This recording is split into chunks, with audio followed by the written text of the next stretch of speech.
He was just 3 years old. One moment, he was hiking along a Colorado forest trail with a church group. The next, he was gone. No crying. No signs of struggle. Just vanished. What happened that day has haunted everyone involved. And the deeper you look, the stranger it gets. This is not a case of someone simply wandering off. This is the story of Jaryd Atadero. Jaryd Atadero was just 3 years old.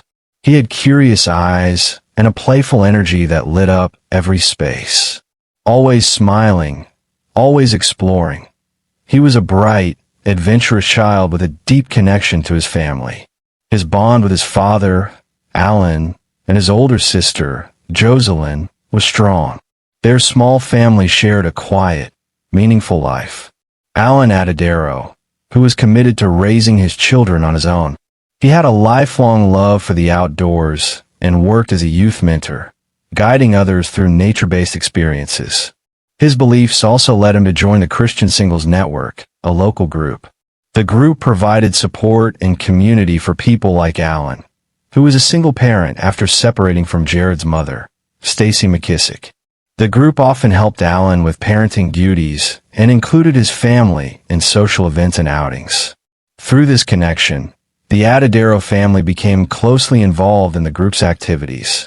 Seeking a slower, more intentional way of living, Alan left the fast pace of the city. He moved his family to Poudre Canyon in Colorado, tucked inside the Roosevelt National Forest. There, he and his twin brother, Arlene, ran a small mountain resort. It offered a peaceful rhythm of life, surrounded by rugged landscapes and quiet trails. This natural world became home for Jaryd and Jocelyn. Jaryd thrived in that environment. He had a fearless curiosity, always eager to run ahead on the paths, call out animal names, and spot birds in the trees. Nature wasn't just a backdrop, it was his playground. That fearless spirit, so full of wonder, was everything Alan had hoped to nurture in his son. But what brought Jaryd joy in those wide-open spaces would soon become a painful part of their story. In the crisp October of 1999, a small group from the Christian Singles Network had gathered near the Atadero family's mountain resort. At this point, the group was more than just friends. They now shared a bond of faith and enjoyed spending time outdoors together. Over time, they had become close with the Atadero family, especially with Alan Atadero, Jaryd's father. Because of that trust, Alan agreed to let his two children, Jaryd and his older sister Jocelyn, join the group on a planned outing to a nearby state fish hatchery. The idea was simple and straightforward. The kids would have a safe, supervised trip where they could learn about trout, nature, and the outdoors. On the morning of October 2nd, the group gathered excitedly, with the children eager for the day's adventure. Everyone expected a peaceful day, walking together to the hatchery, a well-known local spot perfect for families and children. But as they made their way, the adults suddenly decided to change the plan. Without informing Alan or seeking his approval, they chose to take a detour, a hike along the Big South Trail. This decision surprised many, as the Big South Trail was not your typical family stroll. It was a scenic route that followed the winding Cashlock Poudre River, celebrated for its breathtaking views and quiet beauty.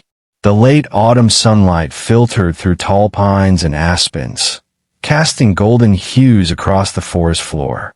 However, beneath this tranquil surface, the trail was deceptive and challenging. It was narrow and uneven, with rocky sections. Steep drop-offs bordered parts of the path, and dense wilderness surrounded the hikers, creating a sense of isolation. Cell phone reception was scarce, making any call for help difficult in an emergency. Despite these risks, the group pressed on, bringing the children along. Jaryd, then just 3 years old, was the youngest in the party. His small size and youthful energy stood out among the group. The adults did not take extra precautions to keep him close. No one held his hand or watched him carefully as the trail twisted through the woods. As the hike continued, the group began to spread out, some moving quickly while others lagged behind. Jaryd was naturally curious and full of life. He walked with eagerness, often moving ahead of the adults. His bright eyes took in every detail of the forest, from the rustling leaves to the shimmering river below. Witnesses would later describe him as happy and unafraid, exploring with the boundless enthusiasm of a child his age.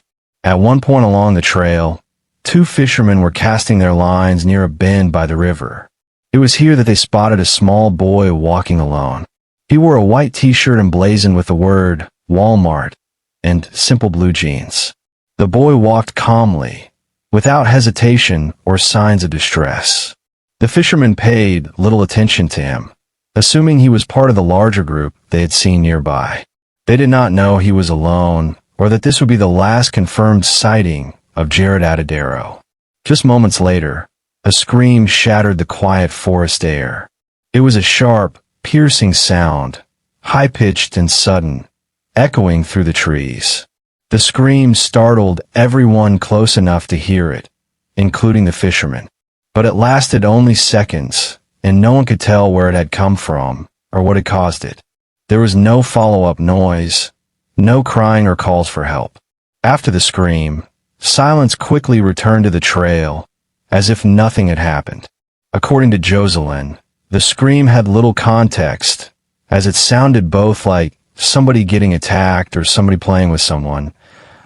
A playful scream, like someone was going up to tag Jaryd. The group soon realized something was terribly wrong. Jaryd was missing. At first, they thought he might have run ahead and simply gotten out of sight for a moment.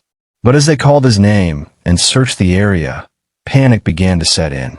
There was no sign of the little boy anywhere on the trail or in the surrounding forest. The day had begun with innocent plans for a supervised family outing, but it had taken an unexpected and frightening turn, setting the stage for one of Colorado's most puzzling disappearances. After the piercing scream echoed through the forest, the group immediately began searching for Jaryd. But in the confusion and shock of the moment, no one called for outside help right away. Instead, the adults fanned out along the trail, their voices strained as they called Jaryd's name through the dense trees and rocky terrain. The crisp mountain air carried their anxious cries, but the forest gave back only silence. Time passed slowly, the golden afternoon fading into the early shadows of evening. The group's growing desperation was palpable, each minute stretching endlessly as hope began to wane. Yet despite their efforts, the search remained confined to the immediate area. No one had reached out to the authorities or coordinated a wider search. Meanwhile, back at the Poudre River Resort, Jaryd Atadero was unaware of the mounting crisis. Hours slipped by before someone returned, breathless and worried, to report that Jaryd was missing. The weight of the news crushed Alan.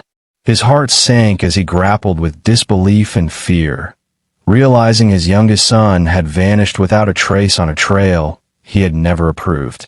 Alan broke down mentally, getting into his vehicle while beating his own chest and screaming repeatedly, "They lost my baby, they lost my baby." With the sun dipping below the mountain peaks, emergency responders sprang into action. Local law enforcement immediately joined forces with the Larimer County search and rescue teams. Word spread quickly, and before long, federal agencies were involved, bringing specialized resources to the search effort. Bill Nelson, now a recently retired undersheriff with the Larimer County Sheriff's Office, was in charge of the search for Jaryd. "Absolutely. I thought we would find him," he said. "Yes, it was a young child. But my thought was we should be able to get in there with our people and do what we do and what we have done hundreds of times. Find the person. It might take a few hours to find the child crying or hiding someplace nearby, but we would be done before midnight." Nelson went to his vehicle for a quick nap just before midnight and told his staff to wake him when they found the boy. When he awoke the next morning in the front seat of his pickup truck, he became concerned, realizing that Jaryd still had not been located. An extensive search for Jaryd Atadero started, But the search itself was hindered by multiple difficulties. What was supposed to be a coordinated rescue mission quickly spiraled into something else entirely. It wasn't just a missing person case anymore. It was confusion, chaos, and catastrophe, both on the ground and in the air. As law enforcement, volunteers, and military personnel scoured the steep and unforgiving terrain of the Big South Trail in Colorado's Roosevelt National Forest, they faced a situation as treacherous as it was emotionally overwhelming. Time was slipping away. The trail was growing colder, and the stakes couldn't have been higher. Then, disaster struck. During the aerial portion of the search, a Huey UH-1N helicopter from F.E. Warren Air Force Base in Cheyenne, Wyoming, one of the military's trusted aircraft, was dispatched to assist in the rugged mountain terrain. It first flew to the Fort Collins Loveland Municipal Airport to refuel, then re-entered the mountain corridor to assist search teams from above. On board were 4 military crew members and Mark Sheets, a member of Larimer County Search and Rescue. Sheets wasn't even supposed to be on that flight. He had relieved his colleague, George Jansen, from duty and was encouraged to join the crew to help coordinate a ground search strategy. Sheets wanted to help. He wanted to make a difference. But within minutes of returning to the rugged, high-altitude forest, the helicopter began struggling. The weight of the fuel load combined with the thin mountain air created a perfect storm. The aircraft stalled. Sheets remembered the moment clearly. He was lying on the floor of the chopper with the door open when he made a chilling statement over the intercom. "We need altitude now." The co-pilot's response was haunting. "I know, but I can't. We're going in." It was the kind of moment where time slows down. You realize you're no longer in control, and something terrible is about to happen. The rotors clipped treetops. The blade shattered. Debris flew like shrapnel into the woods. As Sheets tried to pull the door closed, a large severed tree limb pierced through the open hatch, smashing into the Air Force doctor's face, fracturing his eye socket. Moments later, impact. The helicopter slammed into the forest, disintegrating as it struck the ground.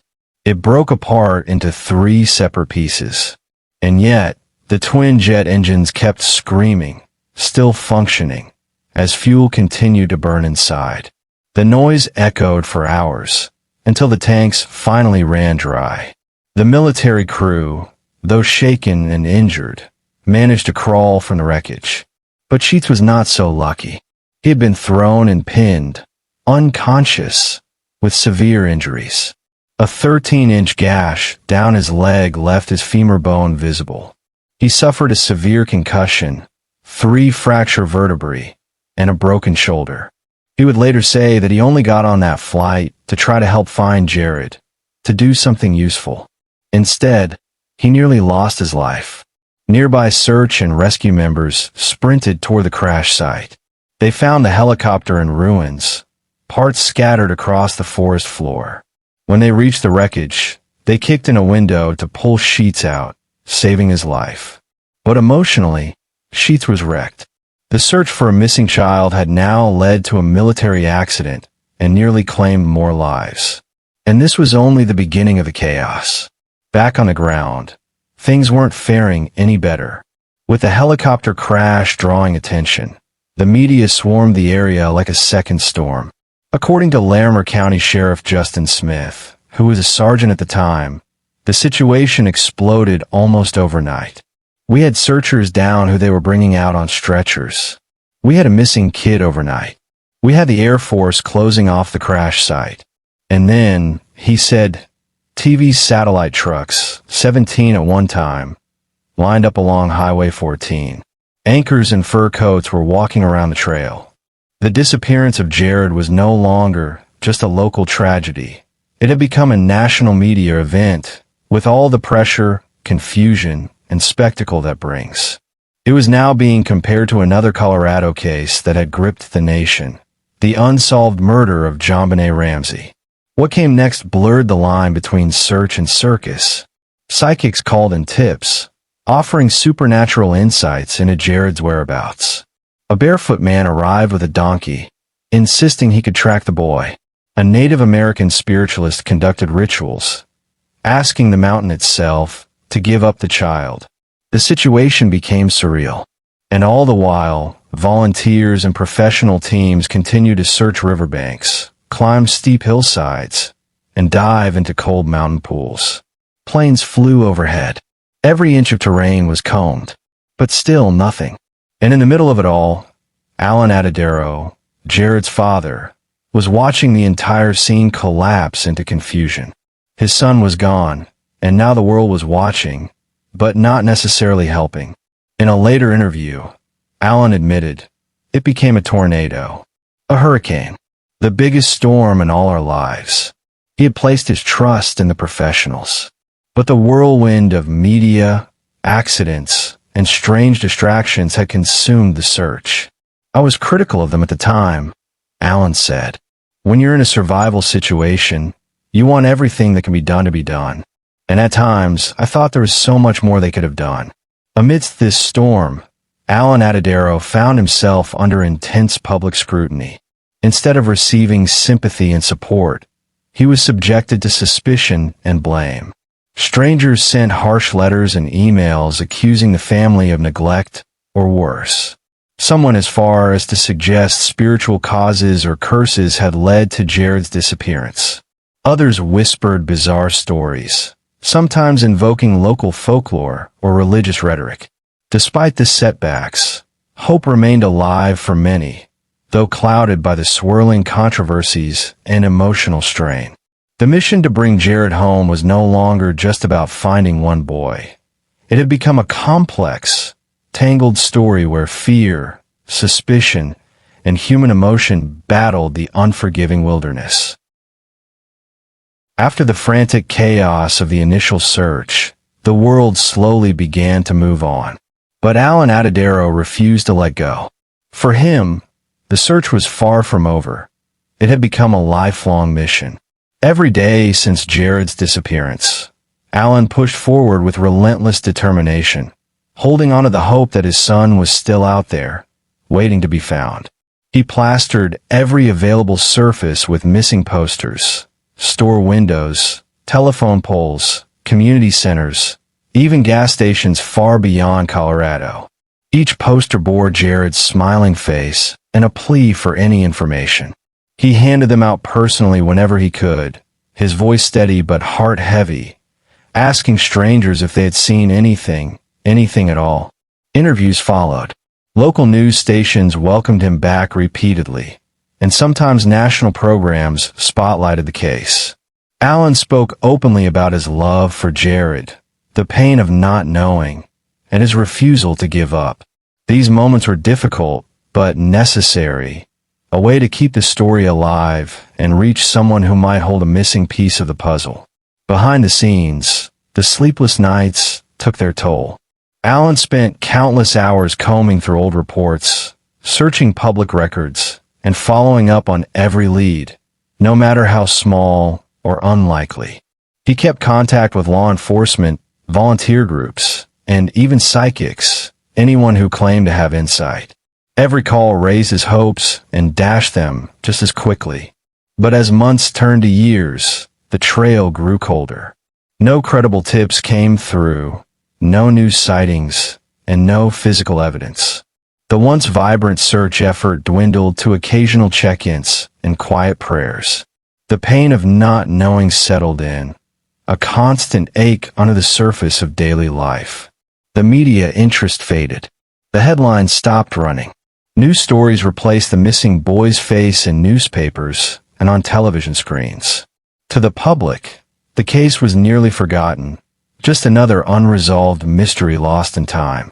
Yet in the quiet shadows, something lingered, an unspoken presence that refused to fade. For Alan and those who never gave up, the disappearance of Jaryd was not a closed chapter, but a wound left open, waiting for answers. Somewhere beyond the years of silence, hope quietly persisted. In 2003, businessmen Rob Osborne and Gareth Watts were hiking together in the Poudre Canyon area near the Big South Trail. The dense canopy filtered the sunlight, casting eerie patterns on the forest floor. As the hikers rounded a bend near a narrow ravine, something unusual caught their eyes. A flash of color among the brown leaves and moss. Approaching cautiously, they came across partial human remains, including a cluster of clothing arranged almost unnaturally near the edge of a rocky outcrop. There lay a brown polar fleece sweater, a pair of blue trousers, and the Disney's Tarzan sneakers that Jaryd had been wearing when he disappeared. Forensic teams soon arrived and carefully collected the remains, treating the site with the utmost respect and precision. Further searching revealed a human molar and a large piece of fractured human skull. DNA testing at the time revealed that the remains were 86% likely to be Jaryd's. More modern DNA testing revealed that the remains were 100% Jaryd's. Rather than bury or cremate the remains, Jaryd Atadero decided to keep them, creating a shrine to Jaryd out of his old bedroom, kept exactly as it was before he disappeared, with the skull piece kept atop Jaryd's favorite toys and belongings. According to Alan, I am at peace, and I know I'm going to see Jaryd again one of these days. I'm going to look at him and say, Jaryd, what happened? He's going to look at me and say, Dad, does it really matter? The identification of Jaryd Atadero's remains in 2003 should have brought closure, but instead, it opened a floodgate of questions no one could answer. Initially, investigators leaned toward a familiar explanation, a mountain lion attack. It was a theory that made surface-level sense. The Colorado wilderness is home to cougars, and small children are tragically vulnerable in such environments. Officials suggested Jaryd might have wandered too far and fallen prey to one of these powerful predators. But the theory unraveled quickly under closer examination. Wildlife experts and forensic analysts began raising red flags. The condition of Jaryd's clothing didn't fit the typical patterns of an animal attack. His sweater, pants, and sneakers showed no claw marks, tearing, or bloodstains, details that would be expected if a cougar had struck. The clothing was strangely pristine, and in some cases, eerily preserved. Even more puzzling, the remains hadn't been scattered. A mountain lion would typically drag a kill to a secluded area and tear it apart over time. Bones would likely be found far from each other, damaged or gnawed. But Jaryd's bones were found near his clothes in a relatively concentrated area, with no indication of predation. The scene didn't suggest a struggle, it suggested stillness. Then came the question of the pants. Why were they inside out? Forensic anthropologists found that detail unsettling. While children sometimes undress themselves in confusion or fear, it's rare. And given the terrain and Jaryd's age, it's hard to imagine him taking his pants off at all, let alone turning them inside out in the process. Another chilling inconsistency was the location of the discovery itself. The site where the clothes and bones were found lay hundreds of feet above the trail, nearly 500 vertical feet, over steep, rocky terrain. It was a brutal climb, even for seasoned hikers. Jaryd was 3 years old, barely over 50 pounds, and wearing tennis shoes. No one could explain how he would have reached that height on his own, let alone survived long enough to get there without anyone seeing or hearing him. That geographic puzzle stirred more than just curiosity. It triggered suspicion. Some began to wonder if Jaryd had ever been there at all, at least not until later. Could it be that someone moved his remains? That the discovery site wasn't the original scene, but a carefully chosen location meant to confuse or mislead? The theory of abduction, once considered unlikely, re-entered the conversation. Perhaps Jaryd had been taken that day, and for reasons unknown, his remains were returned or planted years later. As speculation grew, darker theories emerged. Some whispered of cover-ups, of key details being buried or overlooked. Others speculated about sinister forces, both human and otherwise. From conspiracies involving wilderness crimes to supernatural or ritualistic explanations, The absence of a clear narrative left a vacuum that the public and the media rushed to fill. Yet, despite all the theories, nothing fit cleanly.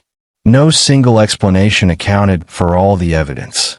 The pristine clothes, the clustered remains, the impossible climb, the lack of trauma, the years of silence. What happened to Jaryd Atadero remains one of the most unsettling mysteries in modern wilderness cases. Not just because he vanished, but because the answers, when they finally came, made even less sense than the disappearance itself. To this day, those who work the case are divided. Former law enforcement officers, wilderness trackers, and even family members continue to debate what happened. One retired search coordinator put it plainly, "This case doesn't have closure because it doesn't make sense. Every theory breaks down at some point. That's the problem." Another noted, "I've seen mountain lion attacks. This wasn't one, but I've also worked abduction cases, and this wasn't typical either." For Jaryd Atadero, the father who has spent decades looking for truth, none of the theories matter more than the final reality. His son is gone, and despite the recovery of his remains, the real story of what happened that day in the Colorado wilderness may never be fully known. From the very beginning, Alan's mission was clear. He wouldn't let his son be reduced to a cold case file or a faded photograph. Jaryd mattered. His story mattered, and Alan was going to make sure the world remembered, even in his absence. But Alan didn't stop there. He poured his pain into purpose. He wrote a book detailing every moment of Jaryd's story, from the innocent hike that turned tragic to the long nights of searching to the endless battle for answers. In its pages, he didn't just recount what happened. He exposed the failures, the flaws, and the unanswered questions surrounding his son's disappearance. He became an advocate, not just for Jaryd, but for every parent who's ever been left behind in the shadows of a vanished child. He called for better safety protocols in national parks, clearer communication in emergency responses, and more accountability from those in charge of search efforts. He made appearances. He gave interviews. He stood in front of microphones, cameras, and strangers, reliving his deepest pain, because he believed it could prevent another family from enduring the same heartbreak. For Alan, advocacy wasn't about heroism. It was about love. The fierce, undying love of a father who refused to give up. A father who looked into the void and decided to speak, even when it hurt. He met resistance. Not everyone wanted to reopen old wounds. Some people wished he'd move on, accept the official story, and let it go. But Alan couldn't. Not when so many questions remained. Not when the answers didn't line up. Not when his gut, his heart, and the evidence all whispered the same haunting truth. There's more to this story. In the years that followed, Alan connected with other families who had lost children in mysterious ways, some in national parks, others in small towns or dense forests. Together, they formed a silent network of pain and perseverance. Their stories were different, but their heartbreak was the same. Today, Jaryd Atadero is not just a grieving father. He's a symbol of strength, a man who refused to fade, a voice that still echoes in the halls of justice and in the hearts of those who listen. He once said, "I don't want people to feel sorry for me. I want them to remember Jaryd. I want them to ask questions. I want them to care." And because of him, many do. Jaryd Atadero may be gone, but thanks to his father's relentless fight, his story lives on, not just as a mystery, but as a call to never stop seeking the truth. Jaryd Atadero was once harassed by a man claiming to be Jaryd himself, and Alan took out a restraining order on this individual. When the restraining order was violated, the man was arrested. The discovery of Jaryd's remains and the DNA match invalidated the man's claims, and it is believed by authorities that the man was mentally ill or trying to seek attention of some sort. As of today, the case remains officially unsolved. 2 books have been published surrounding the Jaryd Atadero case. Missing: The Jaryd Atadero Story, A father turns tragedy into hope after the 1999 disappearance of his son in the Colorado mountains, and also missing when the sun sets. The Jaryd Atadero story. Jaryd Atadero's death prompted Governor Bill Ritter of Colorado to declare September 8th as Recreational Safety Awareness Week in honor of Jaryd Atadero. Alan Atadero was given the opportunity to give the proclamation from Governor Ritter to Assistant Principal Lori Perry Crumrine of Falcon Bluffs Middle School, where Alan also worked as a teacher. Ending on this note, the constant question remains, what really happened on that trail in the Colorado wilderness? Why would a healthy, happy child vanish within minutes without a trace? And how could the forest remain silent for 4 long years, only to return his remains in such a baffling state? Was it nature? A tragic accident missed by searchers? Was it something darker, something that evades logical explanation?